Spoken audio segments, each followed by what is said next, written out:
అందరికీ నమస్కారం. భగవద్గీత 18వ అధ్యాయం మోక్ష సన్యాస యోగంలో 73వ శ్లోకం.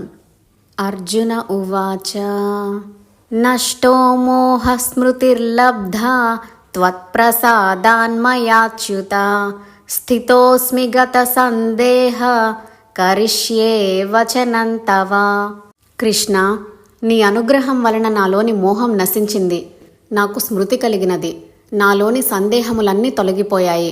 నీవు ఏం చెబితే అది చేస్తాను అని పలికాడు అర్జునుడు. ఈ శ్లోకంలో మొదటగా అర్జునుడు నష్టో మోహ అనే పదం వాడాడు.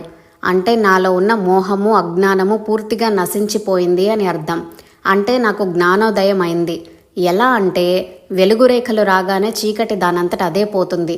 చీకటి అంటూ ప్రత్యేకంగా ఏమీ ఉండదు. వెలుగు లేకపోవడమే చీకటి, అంధకారము. మనమందరం జ్ఞాన స్వరూపులము, ఆనంద స్వరూపులము.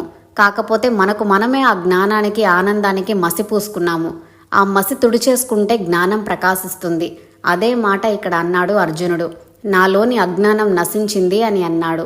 మరి ఆ అజ్ఞానం ఎలా నశించింది అనే దానికి సమాధానం పక్కనే అన్నాడు. తత్ప్రసాదాన్మయాచ్యుత అంటే నీ అనుగ్రహం వలన నా అజ్ఞానం నశించింది అని అర్థం. మనలో ఉన్న అజ్ఞానం పోవడానికి భగవంతుని అనుగ్రహం తప్పక ఉండాలి. లోకాలను ఆవరించిన అంధకారం తొలగాలంటే సూర్యోదయం కావాలి.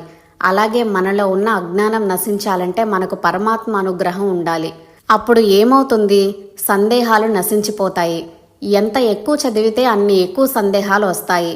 ఏమీ చదువుకొని వాళ్ళు పరమాత్మను గుడ్డిగా నమ్ముతారు, ఆయనకు ఆత్మార్పణం చేసుకుంటారు. దానికి ఉదాహరణ గోకులంలో గోపికలు. వారికి చదువు రాదు, వారికి కృష్ణుడి గురించి ఎటువంటి సందేహములు లేవు. దానిని మూఢభక్తి అని అందరూ ఎగతాళి చేస్తారు. సందేహాలు కలిగిన జ్ఞానం కన్నా ఎటువంటి సందేహములు లేని మూఢభక్తి మేలు కదా.